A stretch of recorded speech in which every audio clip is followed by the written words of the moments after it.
Hey everybody, it's Dale Jr. back again for another episode of the Dale Jr. Download, and it's Tuesday and it's Dirty Air. Last week we had Amy on the show, a lot of fun. She was awesome. This week I got my buddy TJ Majors back in studio. TJ, thanks. Glad to have you here. Yeah. Well, we're gonna have a lot of fun, a lot to talk about. Even though there wasn't a NASCAR race, they had the Cars Tour. I went on a trip to Ireland, and a lot of other things going on in our lives. It's gonna be fun. So here we go. The following is a production of Dirty Mo Media. All right, so talked about the fact that there is no NASCAR race, but we still have a lot going on in our lives, and there was a Cars Tour race at Wilkesboro. We are going to talk NASCAR as we dive back into the NASCAR season, do a bit of some house cleaning or housekeeping, talk about teams that we feel like are doing well, that are set up well for this final run, final stretch to finish out the season. Want to thank Tire Pros for sponsoring. Tire Pros is sponsoring the Dirty Air segment this week, and we're very thankful for them. Tire Pros, I just saw the other day one of their mobile vans by the race shop. I mean, they're not only can you take, so Tire Pros is on, this is pretty cool, and I've learned this. When we first started working with Tire Pros, I'm thinking, if I need tires, that's what I'll do. I'll go to Tire Pros because I want to be supportive and loyal to these partners that are supporting us. But I learned that they do everything, not just putting tires on your car. It's basically a full-service shop. So you can go in there. We went to one and visited one about 40 minutes from here, and they do everything. Alignments, brakes, service your car, just about everything. So pretty impressive because they have to have a staff of mechanics that are trained and can manage all of that responsibility. But now they have mobile vans. They just come on out. I mean, you don't have to take your in. It's easy, right? What the heck? It's like, I wonder how they do that. Like, what is they got a jack in the van? I mean, jacking this thing up in the middle of the street. How are they pulling tires off of rims right there in the parking lot? I don't know. They do it all. We did it recently. Well, we had a tire. One of our friends here at the race shop had an issue with a tire, needed a replacement. Tire Pros come out, put a new tire on the wheel. It's unmatched convenience. So thank you. Find a van near you. I mean, if you're in an emergency situation, go to tirepros.com. They might be come out there to assist you and get you rolling. So anyhow, I talked about this trip that we took to Ireland, and we're going to talk about that. I got a friend, Tim Duggar. Everybody knows me and Tim are friends. Tim plays a lot of the NASCAR races, and he's signed with Curb Records. Been making music. Met Tim. This is how I met Tim. TJ, you remember this? You were there. I do remember this. Tim is friends with Austin Dillon. I invited Austin Dillon to come play paintball with us one day. We had about 20 of us, and he brought Tim. And so I met Tim while we played paintball. We had about a half a day of matches, just playing around in the mud, and then we drank beer at the house afterwards, and we all got to know each other. Been friends with Tim ever since. We've took a ton of trips together. His wife Tara and Amy have become great friends, so we spend a lot of time together. I, have become a fan of his music and his effort to try to make it as an artist. It's been interesting, and I've learned a ton about the music business. Watching Tim sort of try to find some traction. Guy has created great music, and it just doesn't always happen easily for everybody. I've also met some people through Tim, Drew Parker, and some other folks that are also trying to find their way in the music business. Drew's got a new record out that's really cool. Tim's got a record coming out soon that's got a lot of new music on it. But Tim plays a lot of the NASCAR races. You may have, if you're listening, you may have been to a race and seen Tim play. He's a great entertainer, and we're great friends. And so he's been begging me and Amy to go to Ireland. Him and Tara got married in Ireland about 6 years ago. I don't know why he picked Ireland. I guess he saw some Instagram post that said you need to go to Ireland. Look at these pictures, and he goes, "Wow, that's amazing. Let's get married there." And they go and they've been going every year, multiple times. He will call me up and be like, "What's going on?" I'm like, "Not much." I'm like, "Well, what are you doing?" He's like, "I just got on a plane. I'm going to Ireland for a couple days." "Is Tara with you?" "No, she's got to work. I'm just going to go." He just goes by himself, goes down, goes to get him a hotel room, goes into Dublin, drinks at the bar a couple days, and comes home. Just like that. But anyways, loves Ireland. Finally talked us into going. We're going to talk about that. He's going to come on here in just a few minutes. Also, a couple other things going on. The market dipped. Man, lost 1,000 points. It dipped. Yeah, I didn't know what was going on. I'm on the plane flying home and hearing about the global markets, Japan and all these other markets having trouble, and it's just like a domino, man. It's coming. As soon as we were on the plane, and it was before our market opens, right? And they talk about the futures being down, meaning that everybody's trying to sell and get out before the market opens, and they lose all their money. But fascinating stuff. I don't know why this happens, how it happens. There's a bunch of reasons people think that this happened, and you just kind of, don't know what to believe, but fascinating. And then it just rebounds, right? It just comes. The stock market dipped, and then immediately you see Dave Portnoy on his social media handles just having a blast. That guy, man. He just he's a trip. So, yeah, it's pretty. Everybody was talking about this. Kenny Wallace was talking about this. He mentioned the stock market, and he just got flooded with social media comments on what he needed to do. I can imagine. Yeah. And I'm sure we will too. But yeah, a lot of people don't mess with the market. Does anybody in here mess with the market at all? I just put, my money in my 401k, do a mutual fund, and call it. That's it. And just let the market do whatever it does. Yep. I don't know nothing about it. I mean, there was TJ, you got into day trading there for a while, didn't you? I did, yeah. I probably ended up, I want to say even, but I probably lost a little bit, but it's fun. I still own some crypto. Oh, yeah? A little bit, man. I'm nervous about that. Yeah, crypto. Yeah, I mean, I like tangible money in my hand right now. Right. So anyhow, a long time. I'm kind of curious. I've always been sort of curious about the market, and the reason is when I was in the second grade, I think maybe maybe this was like the 7th grade. It was. So I feel like I might have been the 9th grade even. I don't know. I'm having a hard time putting myself in. I think I might have been going to Mooresville Junior High. We were in one class, and there was one week where our teacher decided that we were going to learn how the market works. And so the teacher paired us all up in groups of 3 or 4 kids, and those groups would sit down, and you had a certain amount of money, fake money, that you were going to buy stocks with. And we would read the stock sheet in the newspaper. And it's before like all the cell phones and iPads and all that stuff. So we're reading the stock sheet or the stock market in the newspaper every day. And we were able to okay, we're going to buy this, we're going to buy that. And then whoever's team had the most success over the course of the week, would get the best grade or whatever. I don't know that anybody ever got a bad grade for not doing well, but we certainly learned, some of the very, very common basics of the market. We kicked ass because I found out we put our money in alcohol because we thought that would be of awesome, course, right? Yeah. So we put our money in alcohol and some of the. I'm not sure exactly what the what the actual stocks were. I want to say it was liquor stores, like big chain liquor stores or something like that, like maybe what a Total Wine might have been back in the day.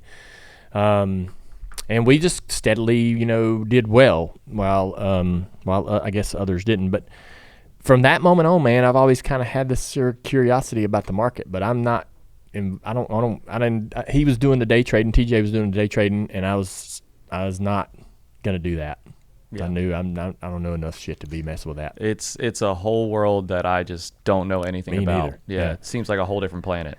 And I don't know that we have all this information so readily available at our fingertips like we do today. Like you got an app on your phone, you can hit the button and open up the market and see how it's doing.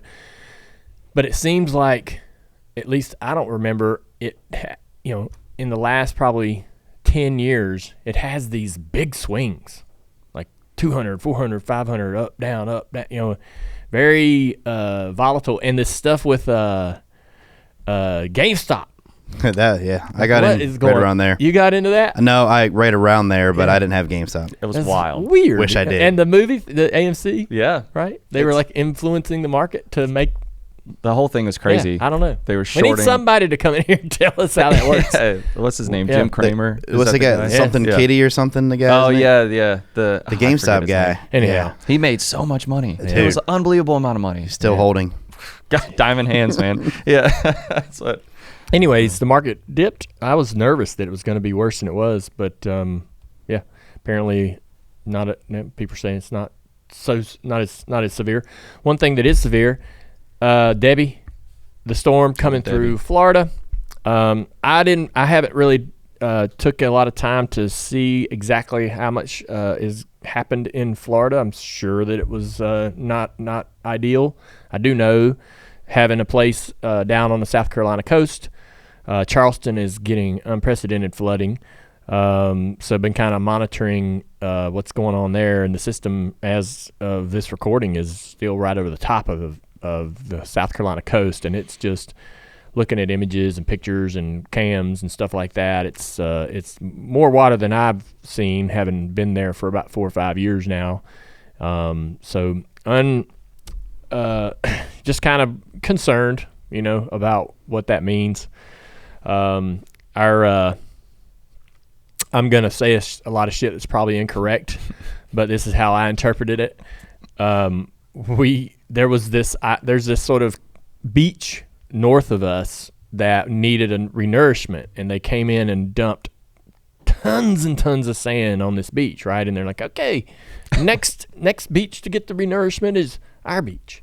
But a storm came through and took all that sand down and put it on our beach, and now we have this insane 2,000-yard beach that wasn't there.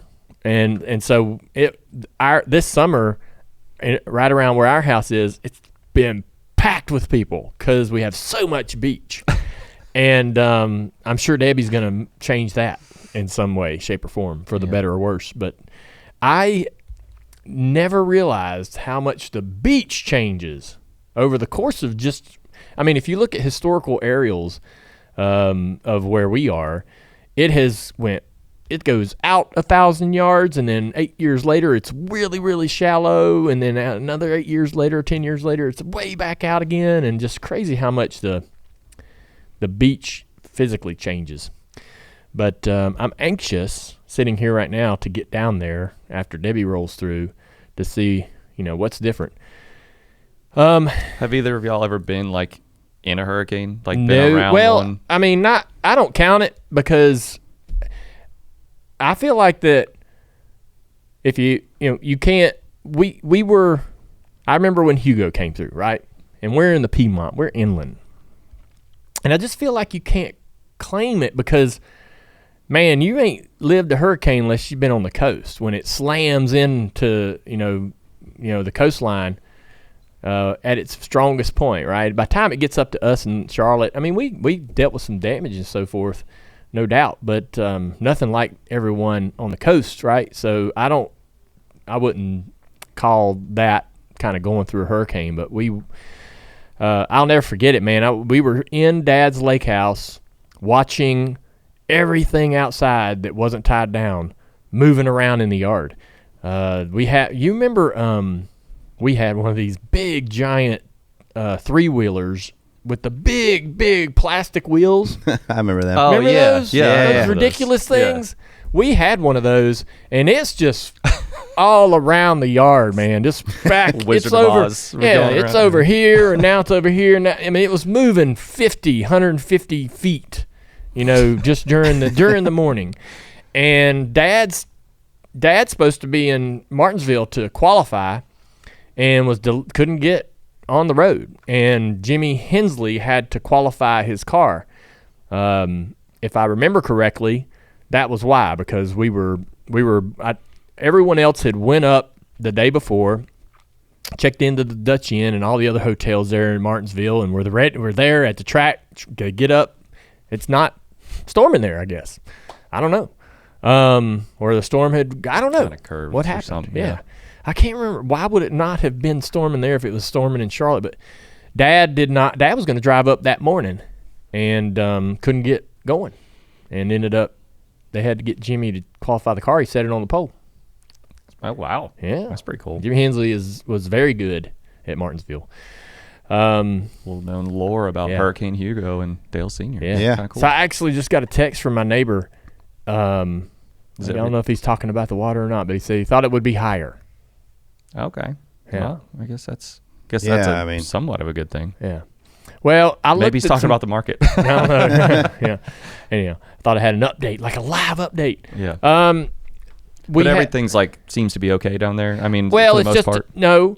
I mean, okay. the Debbie's still going through I think for right now it's kind of in the southern end of the South Carolina coast, and they got it sort of doing this sort of funky loop where it goes out a couple hundred, maybe 50, 100 miles out, and turns and comes back toward the coast and goes back up into the southern part of the North Carolina coast. So it's got this sort of bend, which is going to make it live, all on that coastline for quite a while over the next 48 hours. And so it's really just a ton of water. And it's interesting to me, man, the beach side of say around the Charleston area does flood pretty bad. All the streets get water and hold water for days. Where we are, it'll be 3 foot of water in the intersection right at the house, and the house is built up just enough to where we don't get any water underneath the house. But in town in Charleston, it's way worse. It'll be bad. All these buildings and all these other places will be holding water. So thinking about all those folks in Charleston or anybody in this path of Debbie, and they say this year is going to be particularly nasty for storms. So hopefully we can dodge the heavy punches. Yeah, definitely. Yeah. So anyways, we talked about Tim Duggar calling in. He is here. Is he here? Okay. We were going to talk about Ireland. So let's get Tim in. Let's bring him on. There he is. All right, man. Hey, I was wondering what kind of picture you were going to have here. What kind of quality image and sound and audio we might get from Tim Duggar. I know you're an entertainer, so you're pretty up to speed. I opened my computer and didn't know how to update Chrome, so I had to pull out my phone. So that's why. I got you. All right. Well, yeah. I could criticize your point of view or your lighting, but you're doing all right compared to some of the people that we do Zooms with. Oh man, you can adjust your light. That's good. Yeah. Only thing I would say is you might want to raise up the camera next time. I know, but Amy's got all these contraptions for holding a phone because she does all that Instagram stuff. And so, I'm surprised Tara doesn't have No, I have one, but it's all messed up right now. You're sitting on my computer, which is sitting on a Bible and a Grand Ole Opry book and the complete history of NASCAR book. Oh, so right. Yep. trying to jack it up here. Right on. Well, you got a great. That's a good looking shot there, man. Back in Nashville, right? Yeah. What you got going on this week? Recovering today. Yep. I took today off. But now just back to the grind. We're working on an album and finishing it up and all the little things that's going along with it. But trying to recover from this good time we had in Ireland. So you got married in Ireland. You've been going there multiple times a year over the last 5 to 6 years. Yeah. Where do you rate the trip? Don't be honest. You don't have to say nice things just because I'm sitting here. But where do you rate this trip that you took with me and Amy? I will say Sunday, our last full day there, I would give that about as close to a 10 as we could give Wow. it. Because we didn't, the last day you usually kind of take it easy, and you can try to seek out a good time, but sometimes they just find you. I would say we had a pretty good trip. We tried to load a bunch into a few days, but I think we got our pubs in. We got to see some of the beauty of Ireland, and I thought it was solid. I'd do it again. It was fun. Yeah. So we went to all these old historic pubs, very kind of dimly lit, dark wood, brick, all original, hundreds of years old. All that was as advertised, and I would encourage people that that want to try a pint of Guinness. I've never really been a Guinness drinker. Never. No, I thought it was like thick as motor oil. So if you've never drank it, you don't know the texture. It looks like it's super thick, right? And anyways, we go over to Ireland and drank some. I had some in Scotland a couple months ago, so I was kind of prepped. And man, that's all I drank. I drank Guinness the whole time. It was awesome. Really, really good and thin, and not filling as you look at it and you think, man, that's gonna fill me right up like a T-bone in the bottom of that glass. But it ain't. It's kind of light, even though it's dark in color. It's very kind of light to drink, and doesn't taste bad at all. It doesn't taste like light beer, but it's got a good flavor. Anyways, drink, and I like the kind of the foam head on top. It's kind of like a dessert. I don't know. It looks like a dessert drink in a weird way. So it's kind of fun to drink, but so all that was good. I'm sure people were going to ask, how was the Guinness? Mm-hmm. Guinness was awesome. I was surprised you went hardcore on the Guinness. I was like, Dale's going to get here, have one, then he's going to find something light. Well, they didn't have any light beer. They had Coors, but you can drink it's that regular here. Coors. Yeah. It wasn't Coors Light. It's just regular Coors. Yeah. And I was like, if I'm gonna just drink, if I'm drinking a heavy, I'll just go ahead and keep on this Guinness. Yeah. The food was amazing. It's really, it's like meat and potatoes. A lot of like a working man's meal. A lot of working man's meals. Yeah. Burgers and all that stuff, but really, really good. A lot of good smash burger style stuff, but all like handmade. Really, really good. But again, go. What was the one pub we had? We went to one pub and had lunch and dinner. We didn't even move. We changed tables, right? Which is just as good as going to another pub, right? That is the best. It's a whole new world on the other side of the bar. Listen, we get there and we got this little table. It's awesome, but we got the hum of the air conditioner sitting right above us. So we're like, oh, that group left. Let's go sit over there. So we go sit over there, and we had lunch. And then we moved to another table and drank for about 3 hours and had dinner. And that, to me, is the perfect afternoon. I don't mind bar hopping, but bar hopping can take a little bit out of you. Yep. And sometimes you get to the second or third bar, and you're like, I kind of like the first one better. But now, can't go back. We've made that mistake many times, Tim. But yeah. It was. I looked at Dale. I thought, maybe we were having lunch, and I look at him. He's like, "What's wrong with this?" And what I was impressed with is we had sat there for, 7 hours, maybe 6, 7 hours. And so when we closed out, the bartender's like, "I'm really impressed." He's like, "I'm surprised y'all can stand." I'm like, "Man, these colors don't run. We're fine. We're good." So I feel like if the Irish compliment you're drinking, you've done good. Damn right.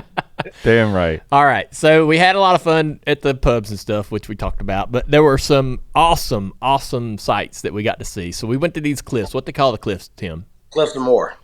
So super tall, just almost like if you got Tim sent me some pictures of this over the years, and it's one of them things, like you got to see it. They're massive, and almost like Amy and everybody's like getting over toward the edge, but where other people are taking pictures, and I'm like, not comfortable with that. Not trying to die out here today. I see the cliffs. The cliffs are amazing. Not getting any closer to that edge, and I'm not even a heights guy. I'm not even afraid of heights, but They are tall. They're tall, and it's straight down right into the ocean.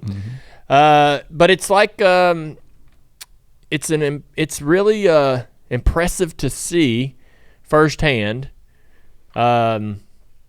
just how beautiful all of that is, and all this farmland, giant tall cliffs, all this the ocean is down there, and the ocean is being wild, like it's crashing hard, big waves, and the air is like clean as air can be. But that was where Tim and Tara decided to take their photos and for their wedding photos, which was really cool. And then, Tim, we went to this island. I can't pronounce the name of that island. I know it's the Aran Islands, but I'd never been over there. I thought that was a great highlight of the trip. Yeah, I agree. So there was these 3 little islands right off the coast, right near the cliffs. We go over to get on this ferry, not a car ferry, just a people ferry. And there's like 300 people in line. So we're standing there, and there's 3 ferries running, and the ferries are coming toward us, Tim. And these things are rocking, getting tossed upon the waves. And just all over the place. And we're all kind of like looking at that. Nobody wants to say anything. It was kind of like, hey, we're going to get on here, and odds are that 1, maybe 2, 3 of us is going to get sick. Because we'd been drinking at the pubs, and we hadn't been drinking that morning, but we're not feeling 110%. But I was a little nervous about that. We get on the ferry, and it was pretty good. It was on the way back, I almost got sick. It was pretty rough. I got some videos of how much the boat was like listing. It was a ton of list in this, like left to right, up and down. It's crazy. Yeah, it's crazy how violent the water is out there. Yeah. But I look over, and probably 3 rows in front of us, there's a lady having a really hard time with a bag. She didn't make it. And then I look over, and Dale has got a candy cigarette, his hoodie over, and he just looks like a captain just riding it out. I did. I went and I bought some candy cigarettes from the we were in the airport, and they had one of those antique candy stores. And man, if you got candy cigarettes, I'm in. I'm getting those. You're gonna find them. You can't find those whatever country you're in. They don't. Yeah, they're kind of a taboo candy. But I like the taste of them. So we go out to this island.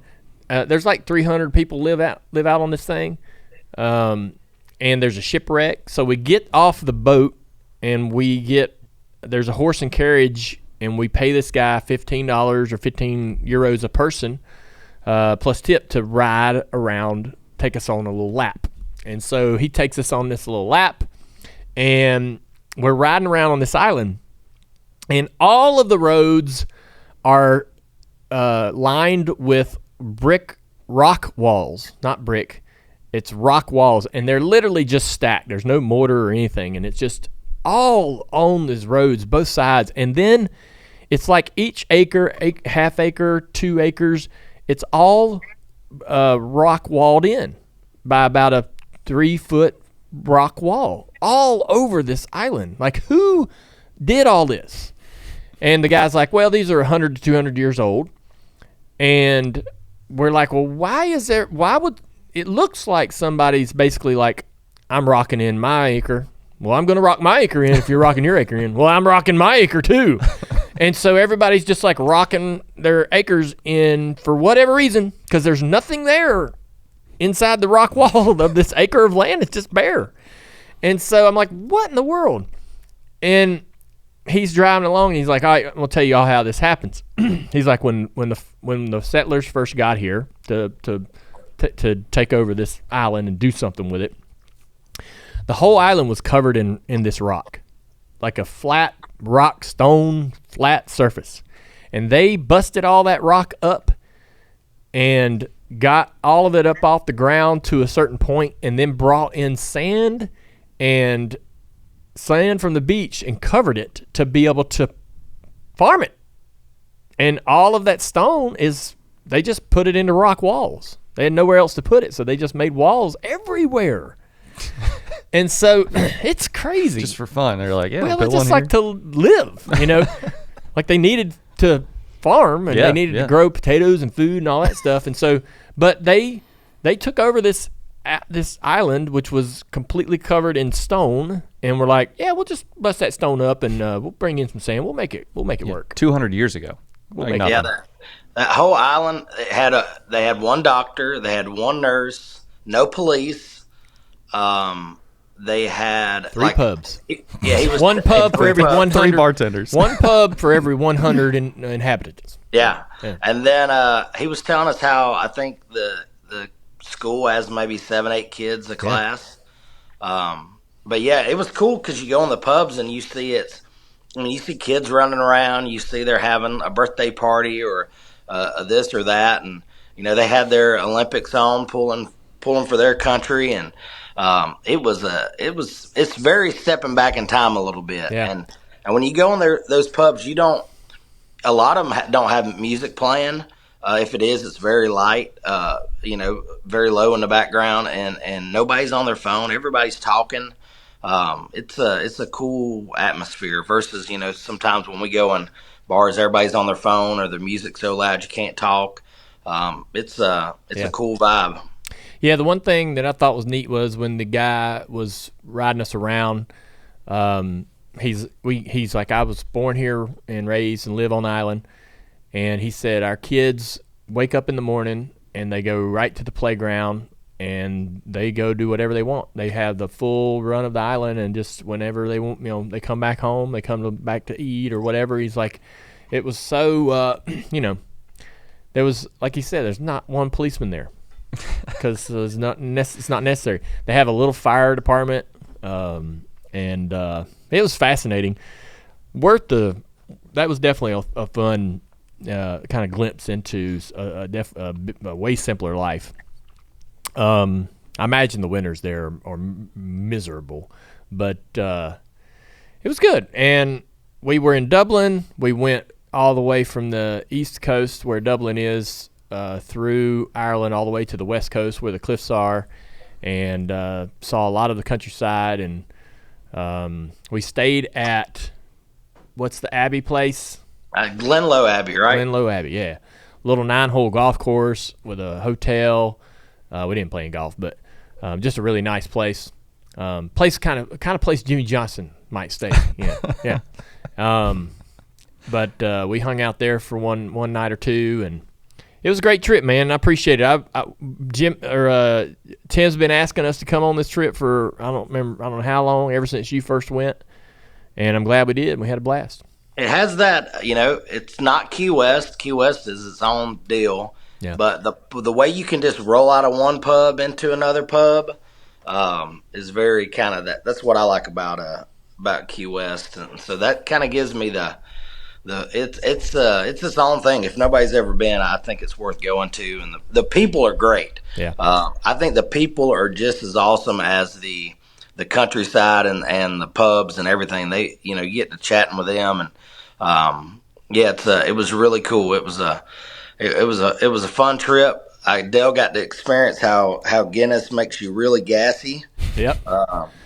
Amy, we were at the airport in Charlotte getting our bags, and Amy says, I smell somebody's bottom. I'm like, Amy, I am literally farting every 30 seconds. All right. And she's like, what? How long has that been going on? I'm like, for 4 days.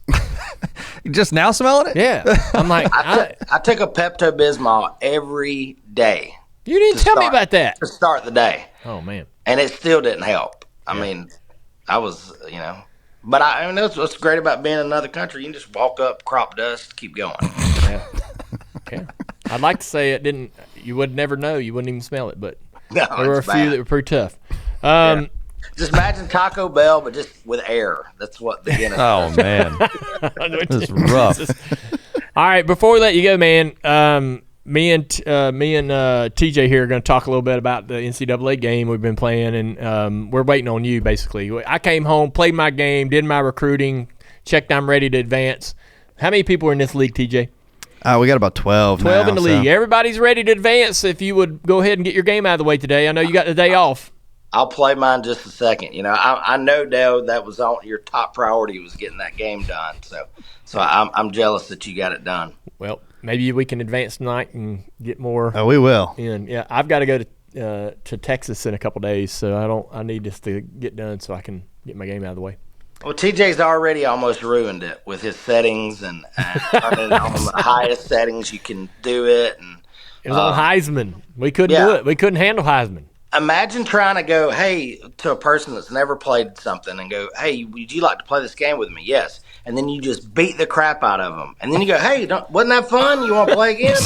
And they're like, no. That's what TJ does when it comes to That's happened anything. twice now. First time me and Duggar played Madden, it was 106-3. Oh, my gosh. And he got pissed because I kicked the field goal. I wanted the shutout. And he's not happy that Alabama's 0-2 right now. I can imagine. We got beat by Western Kentucky pretty bad. Yeah. On the Heisman level. Yeah. Well, good luck today, Tim. Good luck. Thank you. I just played, what was it? It was bad. I just played the Division 2. Yeah, something like that. Yeah, I just played one of the Division 2 teams, beat them like 40-17. So you should be okay. Okay. All right. We'll see. If I can do that, I think you'll be fine because you're well versed in the college football. We'll see. I don't know. He's not I don't looking. know how long I'm gonna last on this. I don't see confidence glowing I'm out of already him. looking at this Xbox and thinking, what's the resale value on this? All right, buddy. Well, good luck. All right, see y'all you. have a good one. We'll do See it. it. Always fun talking to Tim. We had a great trip, and man, those trips are kind of weird, man. He's right. Like I'm always, if we're going to go on a 3 or 4 day trip, the day before we go home, I'm just in a mood, man. Mm. Like I don't want to. I'm sad the trip's over. I'm also wanting to go home, and I can't get in the mood to have as fun of a day as I've had since I've been there. So not the day you go home, but the day before that, right. I kind of struggle with like not being a mope.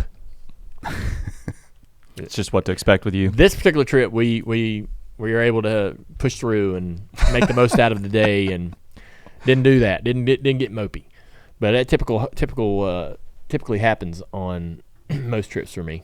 Yeah, most time you're just done. Yeah, so that's true. You are kind of done, ready to go home, missing the kiddos. We talked about the NCAA game a little bit. You having fun with that? Yeah, I'm undefeated. Are you? No problem here. Awesome. Okay. I am too. And TJ played my game while I was gone. That's probably against the rules. Yeah. But, I gave him my login. Yeah. He played the game while I was out of town. It was nice of you to appreciate you doing that. Yeah, it wasn't easy. I've kind of cheated the first 2 weeks. So the first week I played it took me 8 times to win my game because I kept restarting it because I kept losing or getting behind. And that's frowned upon. And then the second week, I was like, hey, TJ, I'm gone. Play my game for me. So he plays my game, and he beat I'm UNC Charlotte. We beat Carolina. Nice. Big win. Yeah. And then I got home and played the third week and finally won. Legit won my game. But we're, setting up for the final push into the playoffs and figuring out who's going to try to win this championship this year, and kind of got we got the points sitting out here in front of us, and what we want to do is just kind of go through a quick biggest surprises, biggest disappointments kind of thing. So this can be a good or bad surprise, TJ. Who do you think is your biggest surprise? I mean, to me, it's got to be Joey Logano. I think, he's a bad surprise or a good surprise? I mean, I think they should be higher. I think it's a bad surprise. Didn't he do this last year, though? I don't know, man. I think if you're doing something 2 years in a row, not really a surprise anymore.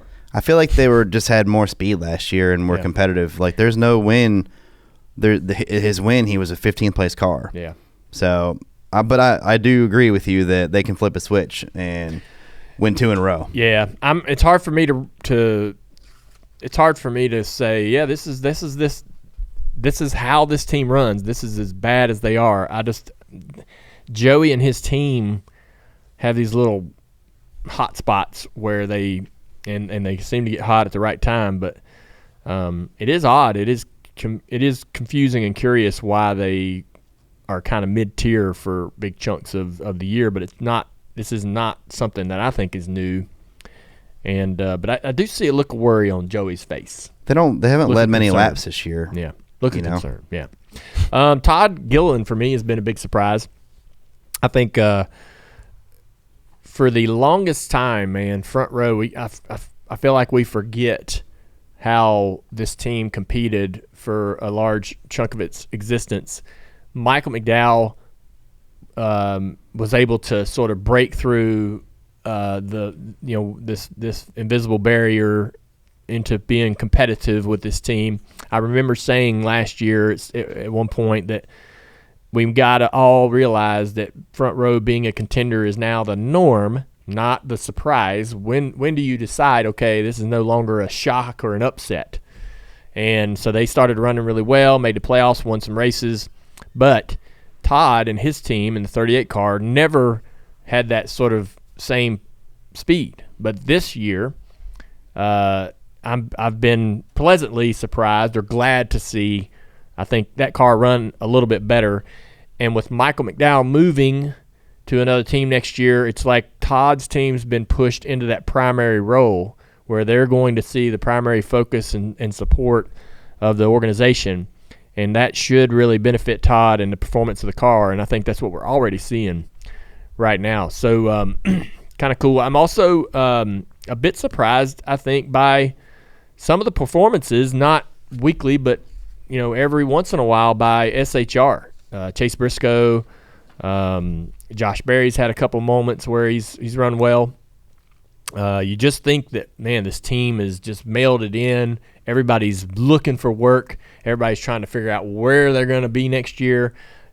And the drivers and the crew chiefs and all those folks are shuffling around and trying to figure it out. But what really hurts the team what really hurts performance is when that engineer and the second engineer and your car chief and your under the car mechanics and the people back home that are constantly kind of preparing cars and getting things together, when those people start to leave the nest, that's when the performance of the team really starts to fail, and everybody's starting to see the writing on the wall.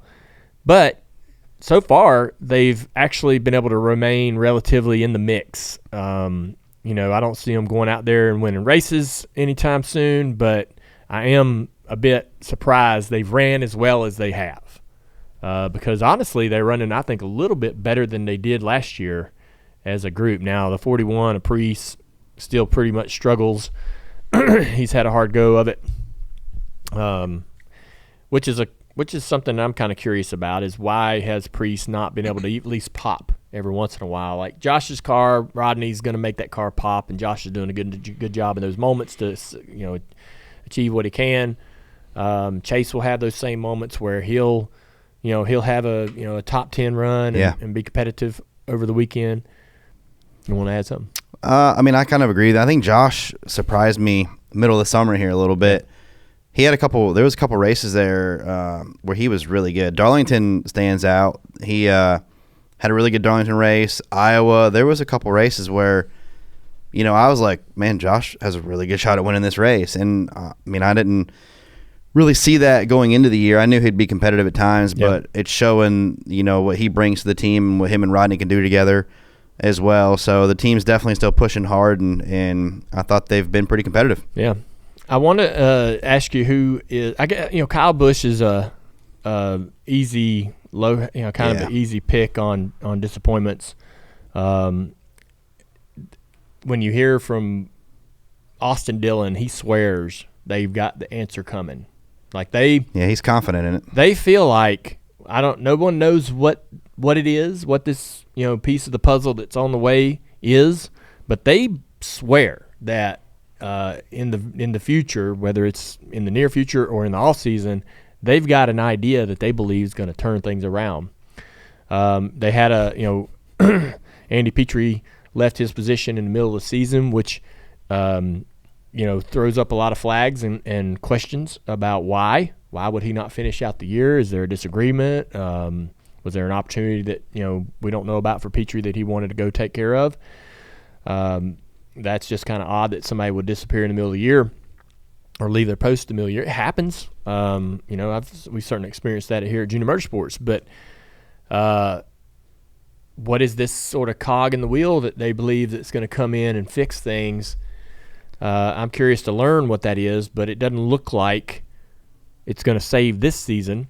I still feel like Kyle Busch is a good enough race car driver that if given the opportunity, he could sneak in and steal a win some point, either before the playoffs or during the playoffs, and give them something to be excited about. Yeah, I agree, Kyle. I mean, he could win the next two races and we wouldn't be shocked by it. That's just the way Kyle is. It's been a weekly thing for the last month and a half. What lap's Kyle going to wreck on? It just seems like something keeps happening. His fault or not, it just seems like stuff keeps happening. But, I mean, I'm telling you, Kyle could win the next two and none of us would be surprised. Yeah. Two other drivers that I think are drivers who are maybe driving faster than their equipment, maybe not so much. It's hard to say that because you don't want to dig on the equipment, but I guess two drivers that that I would say are impressive. Brad Keselowski is one. So for me, Brad has always sort of, in this very short, brief period of time that he's been part of this team, it feels like it's been 5 years already, but it's not really been that long. That team, the 6 car, has just ran right underneath the 17, and Chris Buescher's had some really solid moments throughout the last couple of years. This year it flipped. Chris is not getting the results. He's still strong, still having a great day, but circumstances have, determined that this has been the year where Brad's team has got those results, gotten those finishes, and been able to perform and do it at a good rate. So I'm happy to see that. I think Chris Buescher's an amazing driver, but just circumstances have, if you just look at the statistics, you can see the numbers for Brad are a little bit better. And it's appeared to me visually, the optics on the racetrack also show that, where Brad's just having a bit better year than his teammate and performing, like I think we hoped he might. I know you're working with Brad and you're living that process of them trying to form, get this team better. And it looks like it's benefited Brad. Now it's come at a cost, I think, to the 17 in some way, shape, or form. And that shows, I think, the difficulty of trying to get more than one car equally competitive. It's just so hard to have, multiple car teams, all of them performing the same. And it's really impressive when a team can do that. It's going to be tougher, I think, for Brad and Chris to get both those cars to the top of the heap. But they're chipping away at it, and Brad's made some gains this year. Yeah, we definitely made some gains this year. I mean, I'm sitting here looking at the top fives, and I feel like there's 2 races there that we could probably have still won. Talladega stands out to me. That could have been a win there. We could be right up there. I really think we could be right under Denny in the points right now. Yeah. So Brad could be somebody that you might go and say you might not have had him finishing in the top 5 in points at the start of the season, but I could see him putting together a really amazing. He does this. He is a smart dude. When the playoffs come down, he's really, really smart about gaining the points necessary, not making mistakes, not racing somebody too hard and hurting his chances on that particular day.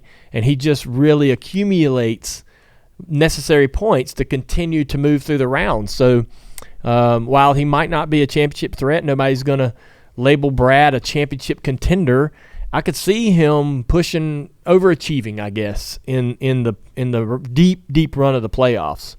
Will he get to that Final Four? Maybe not, but I could see him just kind of skimming and missing that Final Four at Phoenix.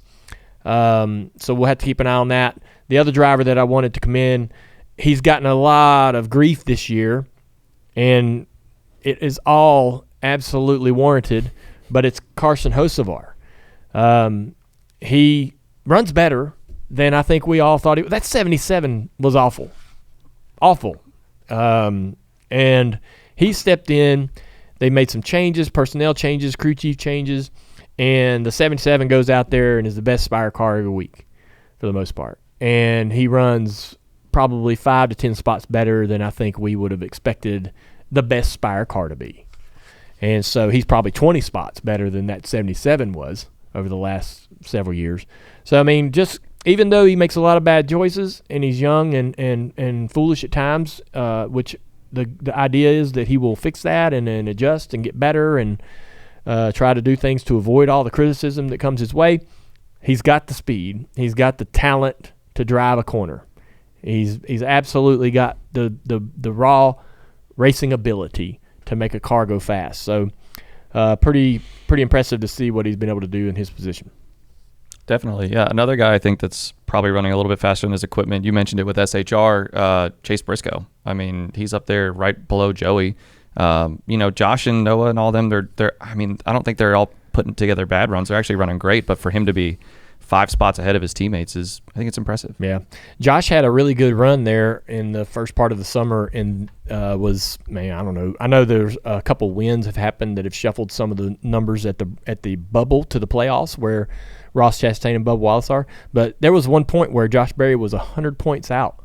And, the last 4 or 5 weeks have just been just awful. He's got to get back to some He's short got tracks. 6 DNFs compared to Chase's 2. If Josh even finishes mid-pack in those races, he's way high. Right there. Yeah. Right there with him. Noah had a really good start to his year, racked up a lot of top 10 finishes and was pushing really hard he was overachieving, and that has ended. Like the second half of the year has been what we might have more expected from that team. So it'll be interesting to see if they can sort of reclaim this sort of tenacity that they had in the first probably 10 or so races.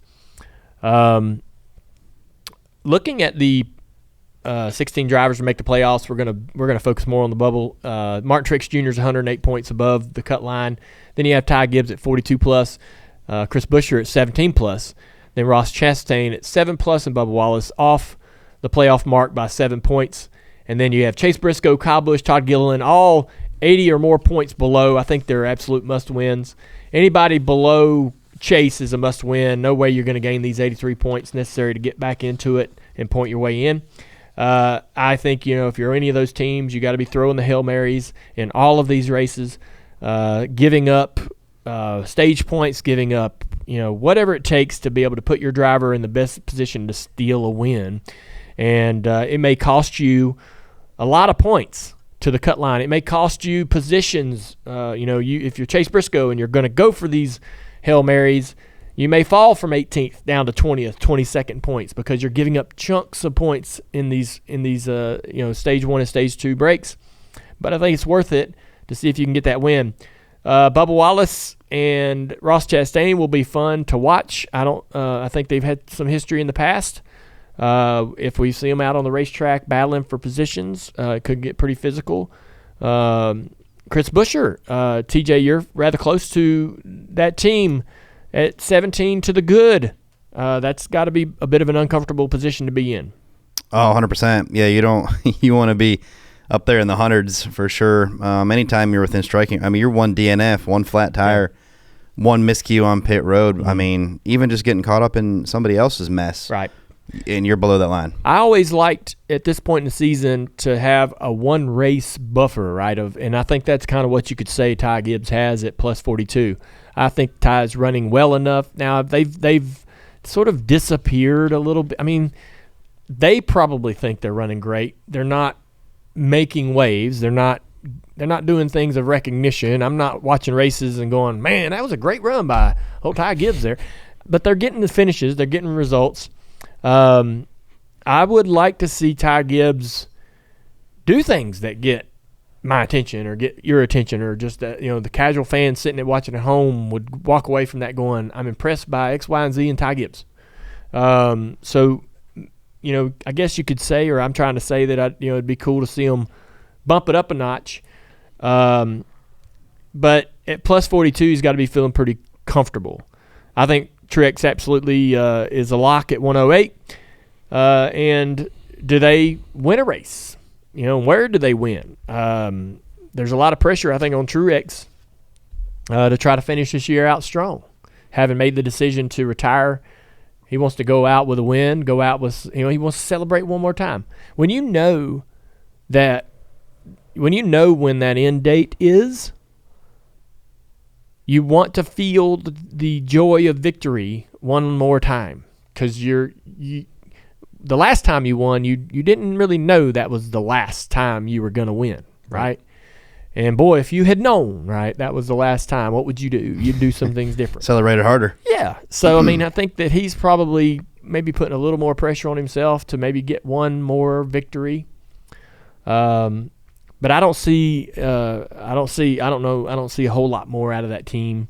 They do run good, but we are going back to Richmond, where him and Denny had the restart earlier this year on the front row together. He was leading most of that race. Yeah. And then the caution came out and the whole restart thing happened. And what do you think are the numbers for Truex at the end of the year? 1 win, 3 wins? What is he going to do here in the final stretch? I think he gets at least one more. Yeah. And honestly, this weekend is where I think he gets it. Okay. I'll go ahead and call my shot there. And if there's the threat of weather, which, I know we don't like to talk about, but if it ends up getting moved to Monday, Martin on Monday, there's no one better. So, oh, really? Mm-hmm. There's no one better than Martin on Monday. No kidding. Yep. So, Man. We'll see. I thought I was pretty good on Mondays. You're pretty, yeah. Nope. In the current field. Did you just make that up? Because I've never heard that before. Martin on Mondays? He won 3 of the Monday races last year or something like that. We probably had 8 of them. Well, yeah. But, he was. That's what we called him. Well, Dover isn't really. You're not really wowing me with Dover, because that's probably one of Martin's best. Yeah, that was one of them. I don't remember the others, but there was like some statistic where it's like 8 of the last 11 Monday races or something. He was like top 5 or winning. Some crazy stat like that. I think Truex gets a win. I will be surprised if he gets 3. 3 seems like a lot with the amount of races that are left. I think he could have done it this season, but We got a lot of industry news coming up and happening throughout the Olympic break. Corey LaJoie is out at Spire.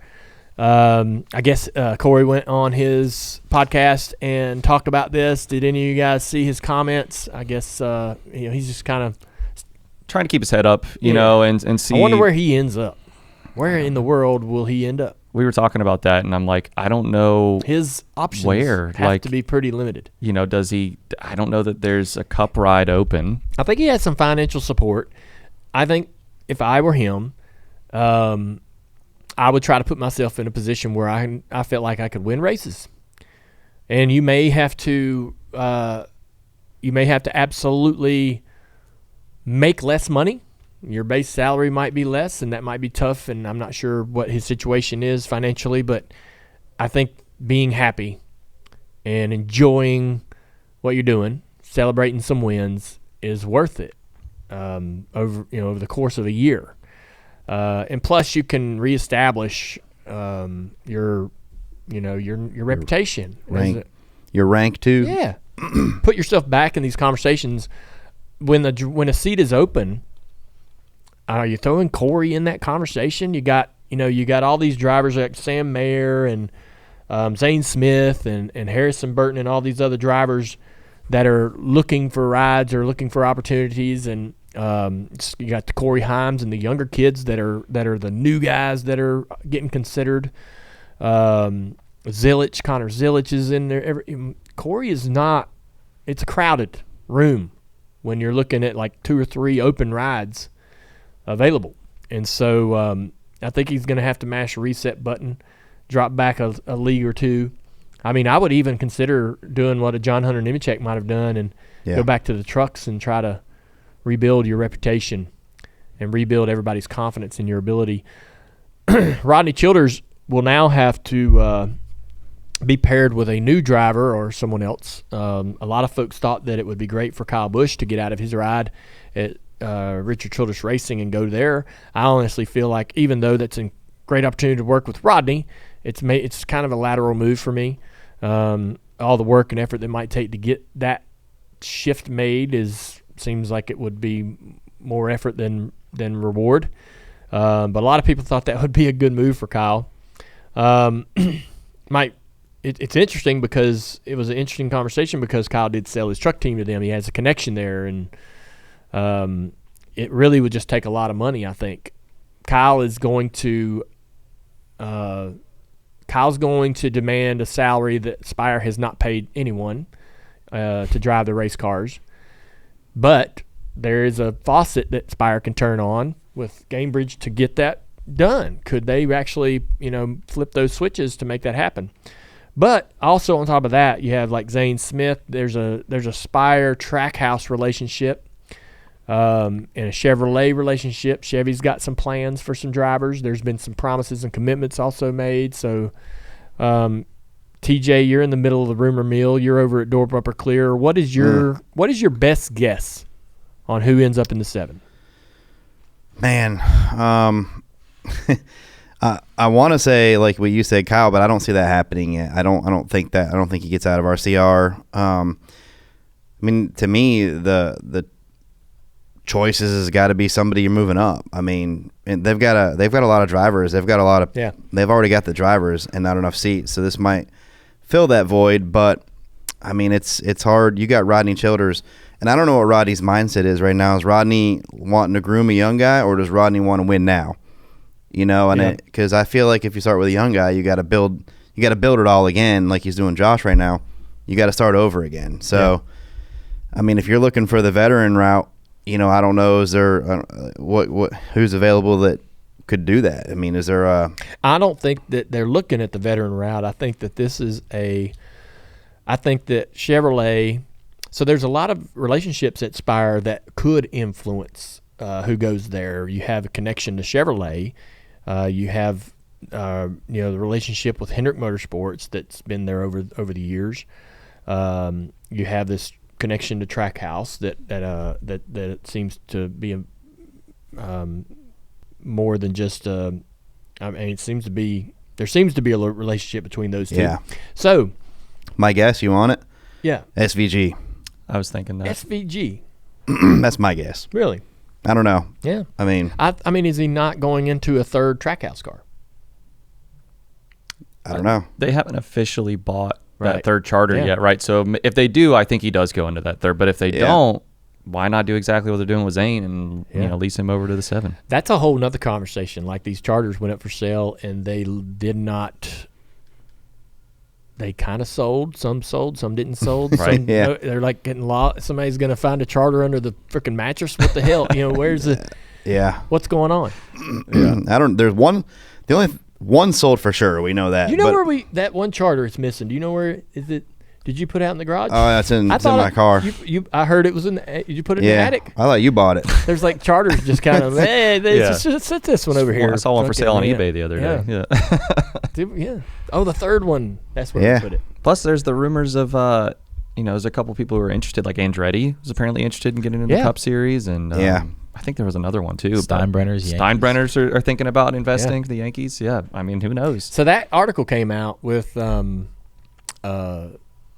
Sports Business Journal, right? Adam Stern. Adam, and we were mentioning there. So me and Kelly talked to the Yankees like 2 years ago, and they were definitely interested. They are curious about the market and they wanted to learn about what race teams spend, how much, what are the financials and the risks involved, and because I can see absolutely, these are owners and businesses that are that have invested in other sports. And those sports, like a football franchise 20 years ago sold in the hundreds of millions and now sells for $4 to $6 billion. So, they've kind of, not that they can't continue to grow in value, but they've kind of, a lot of these people that are in that type of ownership have sort of seen the growth and maximize that opportunity. And if you were in that world and saying, okay, we turned this this $100 million deal into a $1 billion deal, and how much higher is the ceiling? We don't really know. and you look down at NASCAR and you go, well, NASCAR looks fun. That's cool. And they're selling franchises for the most part. A charter is a franchise. They're selling those for $20 million. Whoa.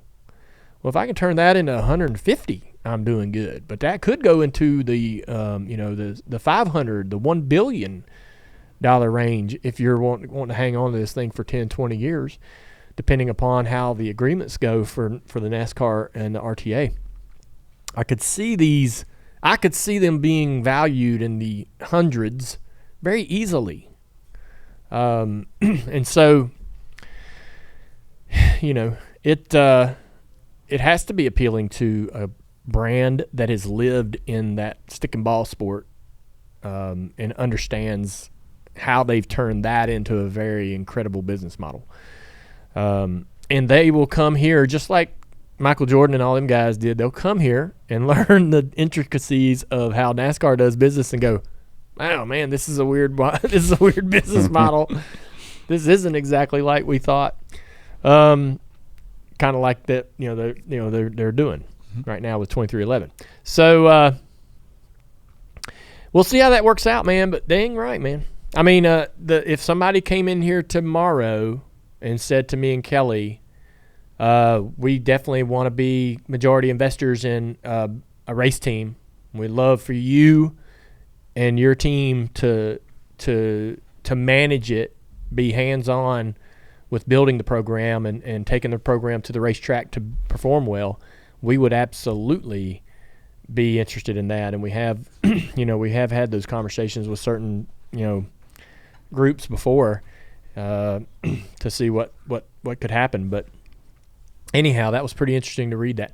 I wasn't sure, you have these conversations with people and you don't share them publicly or you don't let people know that these conversations are happening, but when it comes out, it comes out. Juan Pablo Montoya will drive the 50 car for 2311 at Watkins Glen. What a shock that was. I was shocked. Yeah. I'd never heard. Nobody was. I didn't see that coming. Yeah. Hasn't raced in 10 years I know. in the Cup Series. Why does Juan want to come back and race? Was he not having fun? I think he's just got that bug, man. Yeah. Just wants to keep doing it. All right. Well, I've seen a ton of social media content around Juan and the last time he raced and his qualifying lap around the Glen and all those things, and everybody seems excited for him to be coming back. How well can he run? TJ, you would actually be a really good person to ask about this. Knowing the next-gen car, the prep involved, seeing SVG firsthand come in, what could be the expectation for Juan? I mean, I think a top 10.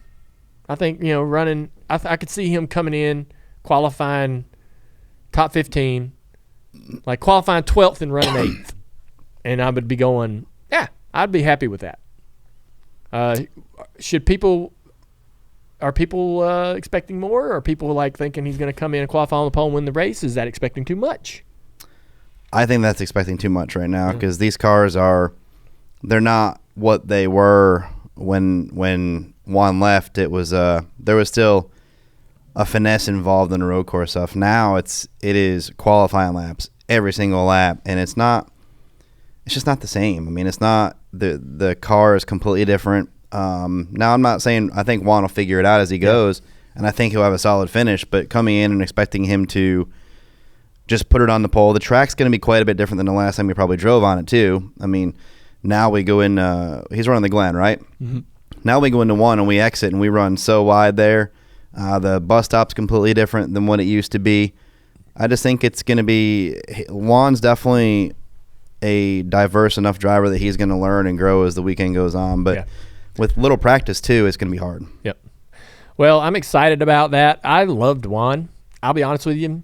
When I would see him at the drivers' intros, he always was approachable, and I'd go up to him, talk to him, and he was always easy to talk to and a fun guy to be around. And he talked a little shit and he complained.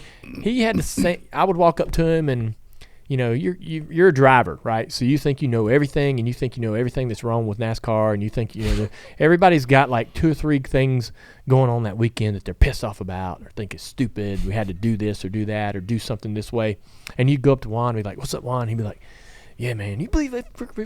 And you're like, "He's just like us." Yeah. And so, and so I always enjoyed being around him. Don't forget this weekend at Richmond, the Cup race is coming back. They'll be running the option tire. I'm not sure what to exactly expect from that, but it should be fun to watch and see how it plays out. Keep in mind that this is an experiment. This is something that I hope Goodyear and NASCAR both learn from this. Even if it doesn't go well, even if it doesn't make a difference, even if it seems to have no bearing on the end result, it's a process that will take a long time to net out. I'm thankful for NASCAR. I'm thankful for Goodyear, all of them trying to come together to do something to try to help the racing at a place like Richmond. And we'll see how this does this weekend. Adam Stevens, Christopher Bell's crew chief, is going to miss the race weekend after having what appears to be or has been called a double knee injury while on vacation. That sounds very traumatic. Very painful. I have been, every time I hear this or read this, I start to hurt. Mm-hmm. I'm hesitant to ask you, TJ, if you know any details. But Adam, that sounds awful. I don't know Adam all that well, but certainly wishing him a quick recovery from this incident, and I know he wants to get back to the racetrack as fast as possible. So he may miss the next several weeks, but I'm sure he'll be assisting them from afar while they go through this process. One more thing I want to get to before we go to the Ask Junior. I wanted to do the Cars Tour quickly. We had a race at North Wilkesboro, and it was very well viewed. We had some really great turnout on Flow, which I want to thank everybody who's watched our races this year on Flow. I don't know that if you have watched our races, you've been very pleased. I'm confident in saying that, and I'm thankful for the audience that we had. There's been a bit of a controversy since the win. Trayton Lapsovich won the race. Do you know this? I don't know. Yeah, no, you're telling me for the first time. Well, you look like you were about to interrupt. No. Okay. I'm excited to hear what you have to say. Well, Trayton driving for Chad Bryant, they've been fast. Chad's cars are great. We're thrilled that Chad's a part of the series, and he's put some awesome race cars out on the racetrack for a lot of really cool race car drivers. And Trayton comes from Canada, 20 years old. He was a 2023 Piney Series champion. So really cool that we would have somebody like that come into our series. Well, he's been running well, and he finally appeared to have won the race this past weekend. But it was discovered that he had a 9-inch Ford rear end housing, and those are not legal. It's in the rule book that it clearly states you have to run a quick change rear end housing, and it's not debatable. It's pretty much black and white right there. So unfortunately, our series, the Cars Tour, has been around for a long time, and they've had a lot of the same group handling technical inspection and so forth over the years, and they've ran under a very structured, similar rule book for a long time. And in the last year and a half, when we bought the series, we've changed a lot of the language in the rule book, and we made certain things that weren't clear very clear, and we've tried to do some other things to maybe cut cost or alleviate unnecessary hassle. Not just in the rule book, but in all other protocols, parking or at the racetrack for the trucks and trailers, practice day. We've changed a bunch of protocols. There's a lot of things changing in the series, trying to make the series streamlined and better. And this particular rule is new this year. And I think that Chad Bryant and his team weren't trying to obviously come in and cheat. They read this rule or interpreted this rule a certain way. It's, when you see it in the rule book, it's pretty clear what you're expected to do. And knowing Chad and his team, I don't think that they came in going, oh, we're going to sneak this under the radar and nobody's ever going to know. And so I don't want to, I don't want to, get, pile on too much because they're a valuable asset to the series. All our teams are. And so, Trayton's a great little race car driver. And the series, the Cars Tour series, I hope is just a part of his journey into the NASCAR Top 3 Series. It's unfortunate. I think the last couple of weeks we've had some penalties and unnecessary things that are happening, but it's part of the journey, part of the streamlining the series, trying to make the series better. And we feel like that, unfortunately, we have to make an adjustment to the standing order or the finishing order, and Corey Heim will be elevated into first place. And so, as frustrating as that is, it's not what we want happening as a series, but we feel like for the integrity of the series going forward, we have to make this choice because of this. This was an obvious advantage to run this part. So, all of our other owners, all of our other engine builders, everybody involved in the series would want us to withhold, the integrity of the series, even at the fear of what kind of feedback or criticism you may get from it. But we feel like we have to. This is the best decision for us to make. Anyhow, just unfortunate situation, but looking forward to going forward with the Cars Tour. It's been an incredible year and a great little battle for the championship between Connor Hall and Butterbean and a bunch of other folks is still kind of mathematically involved. And I'm going to be racing. We had Harvick racing this past weekend, which I texted him immediately, and he said he had a lot of fun. He's trying to figure out where he should race next. I want him to come to Florence and race with me when I meet the Cars Tour in about a month. And I can't wait to get to Florence and get back in the late model. Had such a good time at Langley, so I've been missing it ever since. But we got a little bit of a stretch here to finish out the season, and the Cars Tour does go back to North Wilkesboro later this year, and maybe Chad Bryan and Trayton and those guys can circle that track and say we're going to go back there with our car, with our legal part in the car, and go back and prove that we deserve to win there. I would encourage them to be motivated to do that. So we'll see how it works out. It's an interesting series and a lot of great storylines going on right now. All right, so here's the white flag for this Tuesday show. Dropping tomorrow, Speed Street with Connor Daly and Chase Holden. We also have our guest interview dropping tomorrow. It is a secret who this person is. You will need to go to Junior Motorsports' social media handles to learn who the surprise guest is. Dropping Thursday, DJD Reloaded. Can't wait to see what they figure out for content this week. It's been a great show every single week. DJD Reloaded has been kind of reimagined the Thursday show, and it's doing great this year. Dirty Mo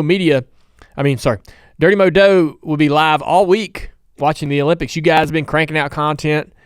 Another week of hanging out, watching the Olympics, making fools of yourselves.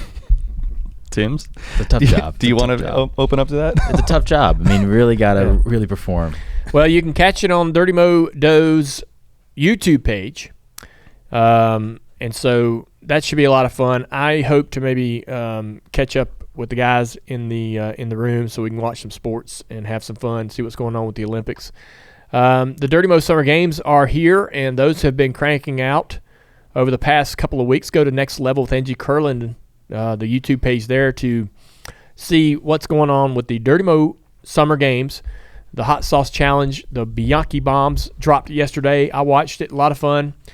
And Dalton did a great job winning gold. Thank you. Yep. You're both competing in the games, Tim's and Dalton. Andrew did not do well in the Bianchi Bombs. It's fascinating to see how the hot sauce affected some people differently than others. Yeah. I was the first one out. I couldn't handle it. Yeah. Some people were jumping up and down. Some people were crying.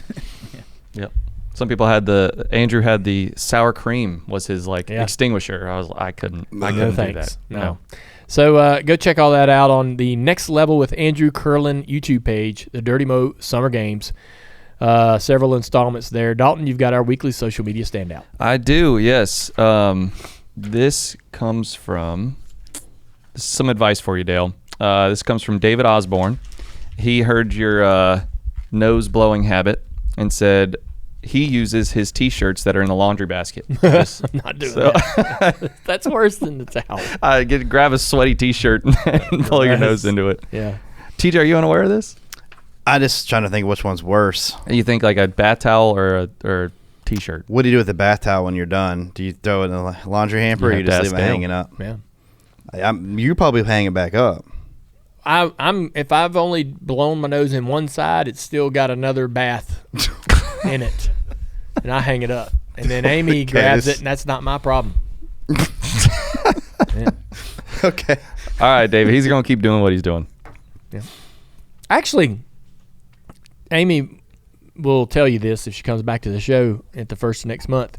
I have not done this in quite some time. She would not tell y'all that the other day because it was just too good. She gave me a hard time, but I'm a changed man.